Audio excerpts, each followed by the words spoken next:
Saudaraku yang terkasih dalam Tuhan kita Yesus Kristus, kita bersyukur karena di hari Senin ini kita memasuki hari terakhir pada bulan Januari tahun 2022. Tuhan menuntun menyertai kita dan di pagi hari ini kita masih diberikan kesempatan dan kekuatan untuk boleh bersama kita mengikuti perenungan pagi dan kita akan mengawali seluruh rangkaian aktivitas di pagi hari ini.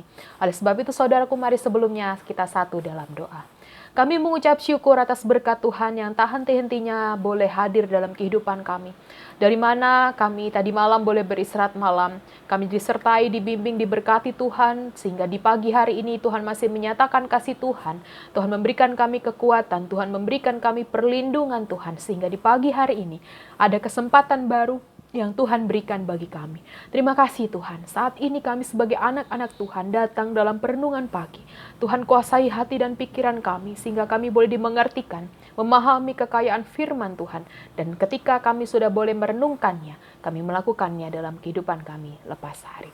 Oleh sebab itu ya Tuhan, berfirmanlah kepada kami, karena kami semuanya siap mendengarkan. Amin.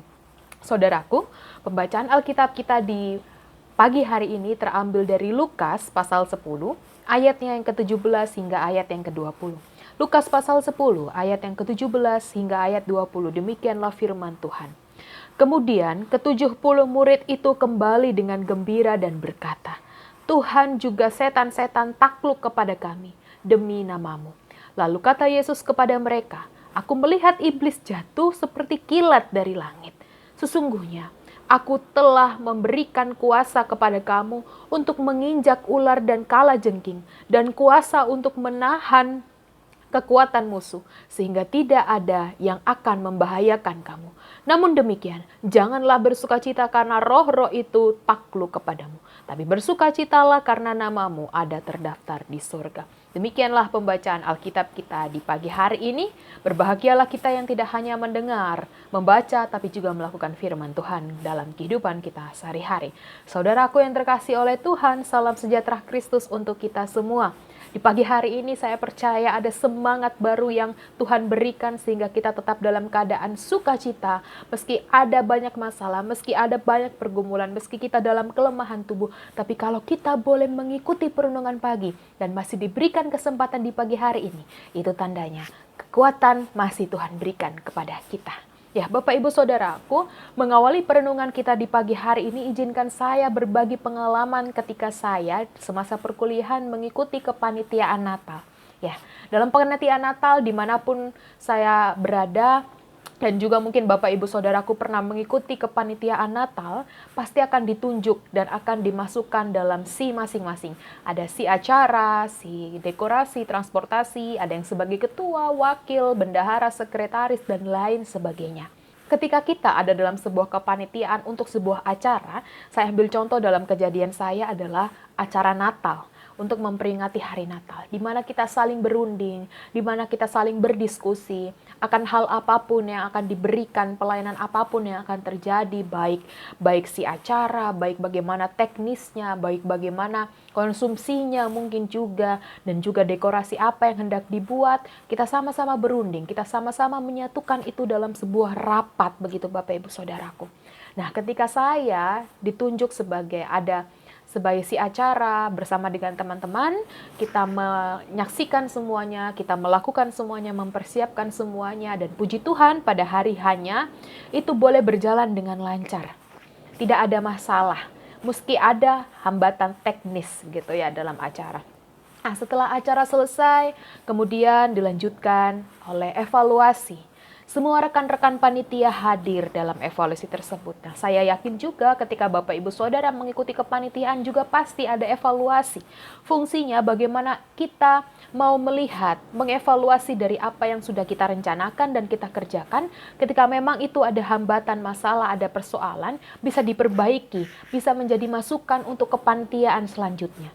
Memang pada pelaksanaan itu semuanya berjalan lancar, tapi pasti ada yang harus dievaluasi. Panitia bersukacita karena merasa bangga acara boleh berjalan dengan lancar. Dan kita mengikuti pada acara perpisahan. Namun, satu sisi kita menyadari Bapak Ibu Saudara, bahwa semua yang kita lakukan, baik dalam peralatan, tim panitia, pengisi acara, apapun yang boleh kita pakai. Itu semua karena Tuhan yang memberkati dan Tuhan yang memberikan kelancaran. Nah, saudaraku, keberhasilan dan kesukacitaan ini juga yang dirasakan oleh 70 murid yang diutus untuk melayani orang-orang. Ketika Tuhan mengutus 70 murid ini, 70 murid ini ceritanya sudah selesai melayani, kemudian mereka kembali kepada Yesus dengan gembira.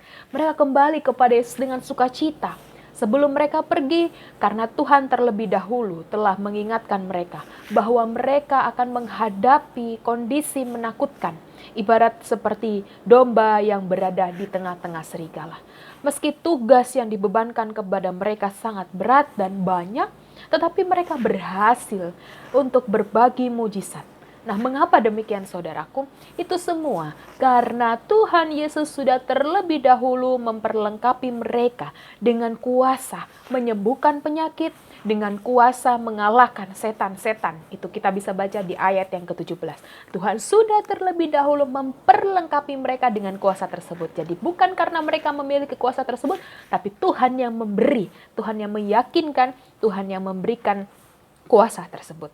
Nah, mungkin mereka merasa bangga, senang karena merasa hebat, karena mereka bisa melakukan apa yang sudah dilakukan oleh Yesus sebagai guru.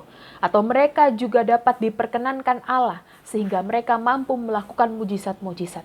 Namun saudaraku, Tuhan Yesus mau mengingatkan kepada mereka untuk tidak tinggi hati, atau mabuk akan keberhasilan, mabuk atas pujian, akan apa yang mereka lakukan. Dalam hal ini khususnya pelayanan. Mengapa demikian? Karena semuanya Tuhan yang memberkati. Dan hal demikian bukan menjadi landasan mereka untuk bersukacita, meninggikan hati, meninggikan diri.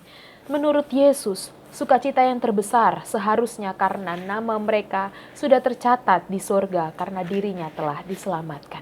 Nah, saudaraku, pesan apa yang dapat kita ambil lewat perenungan di pagi hari ini?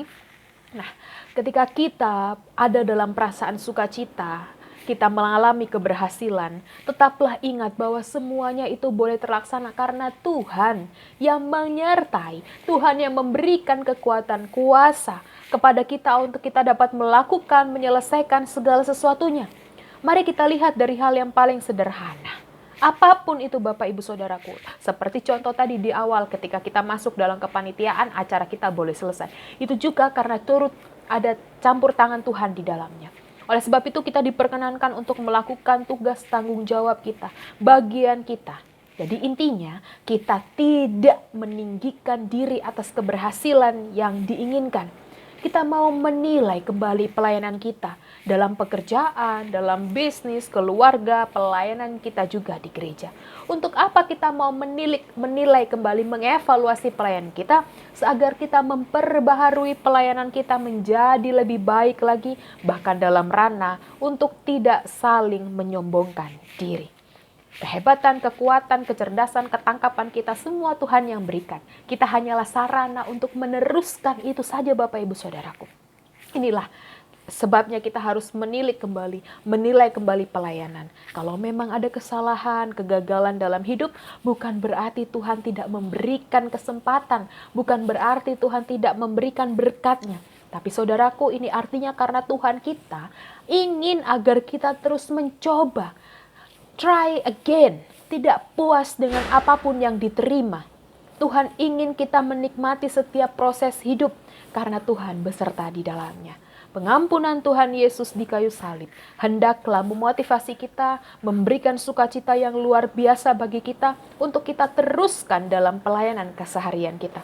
Baik dalam keluarga, tempat pekerja, dimanapun kita berada. Baik dalam keadaan suka, keadaan duka, dalam kekuatan, dalam kelemahan tubuh pun kita juga dapat bersaksi melayani Tuhan. Bagaimana kita tetap teguh hati percaya dengan iman, sakit penyakit Tuhan dapat sembuhkan. Selamat melayani dengan ketulusan hati, sebab Tuhan Yesus selalu memberkati.